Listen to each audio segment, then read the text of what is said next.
ಕೊಟ್ರು ಫೋಟೋ ತೆಗೆಸ್ಕೊಂಡ್ರು ಮತ್ತೆ ವಾಪಸ್ ಇಸ್ಕೊಂಡ್ರು. ಸ್ಲಂ ನಿವಾಸಿಗಳಿಗೆ ಮನೆ ತೋರಿಸೋಕೆ ಅಷ್ಟೇನಾ? ಮಂಡ್ಯ ಸಂಸದರಿಗೆ ಗೊತ್ತಾ ವಿಷಯ? ಯಾರಿಗೆ ಹೇಳೋಣ ಅಂತಿದ್ದಾರೆ ಜನ.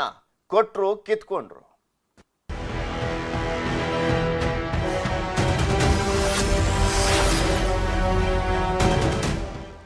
ಸ್ಟೇಜ್ ಮೇಲೆ ಮನೆಗಳ ಹಕ್ಕುಪತ್ರವನ್ನ ಕೊಟ್ರು. ಈಗ ಮನೆ ಖಾಲಿ ಮಾಡಿಸ್ತಿದ್ದಾರೆಂಬ ಆರೋಪ ಮಾಡಲಾಗ್ತಾ ಇದೆ. ಮಂಡ್ಯದಲ್ಲಿ ಸ್ಲಂ ಬೋರ್ಡ್ ಫಲಾನುಭವಿಗಳ ಅಳಲು ಇದು. ಸ್ಟೇಜ್ ಮೇಲೆ ಕರ್ಸ್ಬಿಟ್ಟು ಫುಲ್ ಪೋಸ್ ಗಳನ್ನ ಕೊಟ್ಕೊಂಡು ಅಲ್ಲಿ ಹಕ್ಕುಪತ್ರ ವಿತರಣೆ ಆಯ್ತು.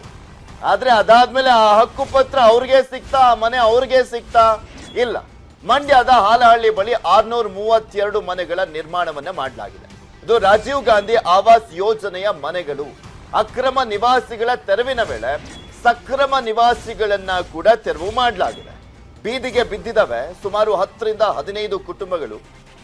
ನಿಮ್ ಮಕ್ಕಳಿಗೆ ದುಡ್ಡಿನ ಪಾಠ ಮಾಡದಿದ್ರೆ ದುಡ್ಡು ಮಾಡೋದಿರ್ಲಿ, ಅವ್ರು ನಿಮ್ಮನ್ನೇ ಮಾರಾಟ ಮಾಡ್ಬಿಡ್ತಾರೆ. ಹುಷಾರ್. ಫ್ರೀಡಮ್ ಆಪ್ ಡೌನ್ಲೋಡ್ ಮಾಡಿ ಮಕ್ಕಳಿಗೆ ದುಡ್ಡಿನ ಪಾಠ ಮಾಡೋದು ಹೇಗೆ ಅಂತ ಕಲಿಯಿರಿ.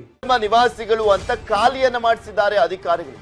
ದಾಖಲೆ ಸರಿಯಾಗಿವೆ, ಯಾಕೆ ಖಾಲಿ ಮಾಡಬೇಕು ಅಂತ ಆ ಜನರು ಪ್ರಶ್ನೆಯನ್ನ ಮಾಡ್ತಾ ಇದ್ದಾರೆ. 10 ರಿಂದ 15 ಕುಟುಂಬದಲ್ಲಿ ಅಲ್ಲಿ ಇರುವಂತ ಪ್ರಶ್ನೆ ಅಂದ್ರೆ ದುಡ್ಡಿಸ್ಕೊಂಡು ಎಲ್ಲವನ್ನು ಕೊಡ್ಬೇಕಾದ್ರೆ ಚೆನ್ನಾಗಿರುತ್ತೆ.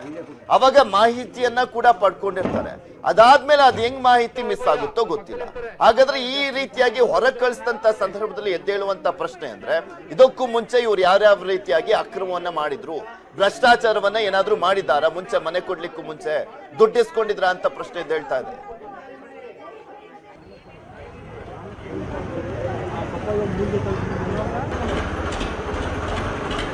ನಮ್ಮ ಮನೆ ಇಲ್ಲ ಸರ್.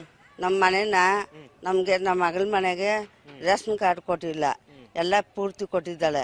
ಇವಾಗ ನಮ್ಮ ಮಗಳ ಮನೇಲಿ ಅಂದ್ರೆ ಅಲ್ಲೇ ಮಕ್ಕಳೆಲ್ಲ ಇದ್ದಾರೆ. ಮಗ ಒಬ್ಬ ತಿರೋದ, ನನಗೆ ಇನ್ನೊಬ್ಬ ಮಗ ಇದ್ದಾನೆ. ಮದುವೆ ಮಾಡ್ಕೊಡ್ಬೇಕು. ಅವ್ನು ನಮ್ಮ ಎಲ್ಲಿ ಹೋಗಿ ಬೀದಿಯಲ್ಲಿ ನಿಂತ್ಕೊಳ್ಳೋದು?